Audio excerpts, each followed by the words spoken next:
1987లో Ahmedabad municipal ఎలక్షన్స్లో BJP ఘన విజయం సాధించింది. దానికి ముఖ్య కారణం నరేంద్ర మోదీ అని ఆర్ఎస్ఎస్ వర్గాలు అభిప్రాయపడ్డాయి. మోదీ రాజకీయ చతురత అద్భుతము అని అందరూ కొనియాడారు. ఎల్కే అద్వానీ బీజేపీ ప్రెసిడెంట్ అయిన వెంటనే మోడీని బీజేపీ ఆర్గనైజింగ్ సెక్రటరీగా నియమించారు. నరేంద్ర మోదీ పేరు బీజేపీ వర్గాల్లో అంచెలంచెలుగా ఎదగడం మొదలుపెట్టింది. 1990లో ఎల్కే అద్వానీ నిర్వహించిన రామ్ రథ్ యాత్ర అంతటి ఘన విజయాన్ని సాధించిందంటే మోడీ కృషి ఎంతగానో ఉపయోగపడింది.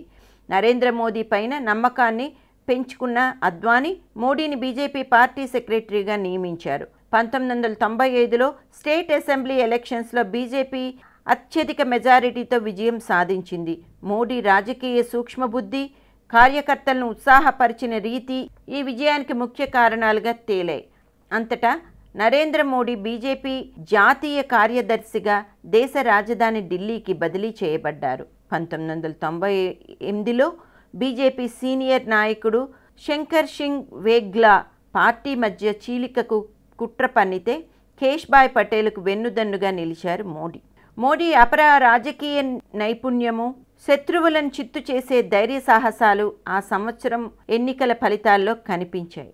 బీజేపీ తన ప్రత్యర్థి కాంగ్రెస్ను చిత్తుగా ఓడించి మళ్లీ గుజరాత్ ప్రభుత్వాన్ని ఏర్పాటు చేసింది. కేష్భాయ్ పటేల్ గుజరాత్ సీఎంగా పదవీ ప్రమాణం చేయడానికి మోడీ ప్రధాన కారణంగా నిలిచారు.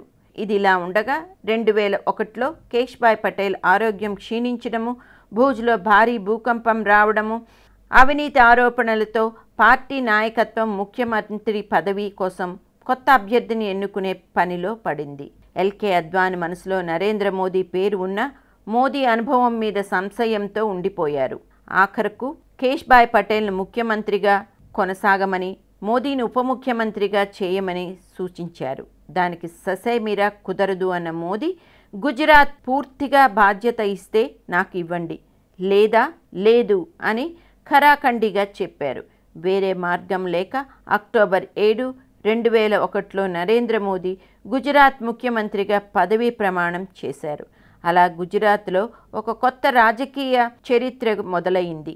ఆ చరిత్ర రాసిన వాడే రేపు భారతదేశ రూపురేఖలను మార్చబోతున్నాడు అని అప్పుడు ఎవరు ఊహించలేదు.